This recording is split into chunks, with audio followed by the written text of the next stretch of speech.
जैसे कि आपको पता है कि एचएएल को 63,000 करोड़ का ऑर्डर मिला है, जिसके कारण इनका ऑर्डर बुक 2 लाख करोड़ के ऊपर का हो जाता है।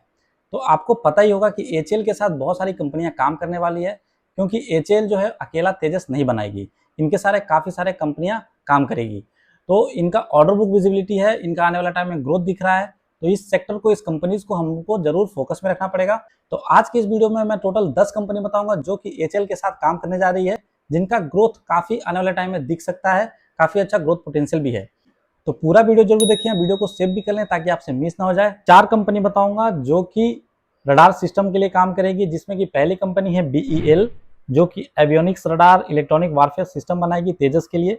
दूसरी कंपनी है डेटा पैटर्न जो कि radar electronics electronic warfare system बनाएगी और इसका इक्विपमेंट बनाएगी जो कि इंटीग्रेट करेगा बीईएल और एचएएल का सिस्टम।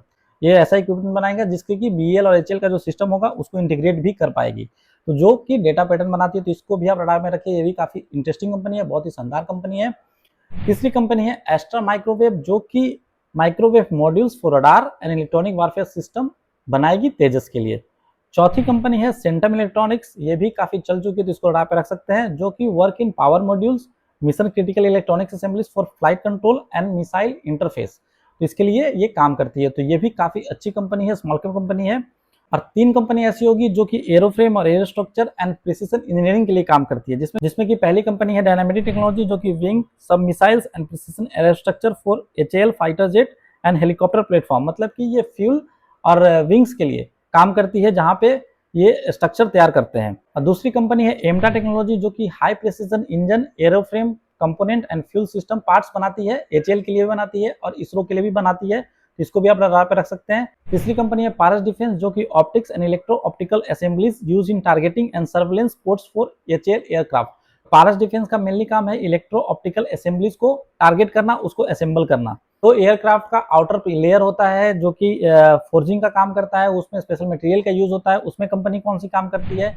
तो पहली कंपनी है मिश्र धातु जो कि टाइटेनियम एलॉयज, निकल alloys and special steel for engine parts and high temperature structure के लिए काम होती है। जैसे कि आपको पता ही है, इंजन जब चलता है तो उसमें हाई टेम्परेचर जनरेट होता है, तो उसमें जो एलॉय लगते हैं वो ऐसे एलॉय लगने चाहिए जो कि उस टेम्परेचर को ऑब्जर्व कर पाए। तो उसको सप्लाई कौन करती है? तो उसका सप्लाई मिश्र धातु करती है।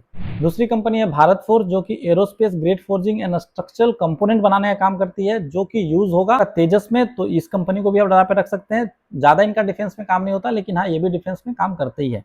अच्छा, हमारी एवेंटल लिमिटेड जो कि सिक्योर करती है satellite communication equipment for HAL platform. कहने का मतलब है कि जो सैटेलाइट का कम्युनिकेशन के थ्रू जो काम होता है वो एवेंटल करती है। तो मोटा मोटी देखा जाए तो 10 कंपनी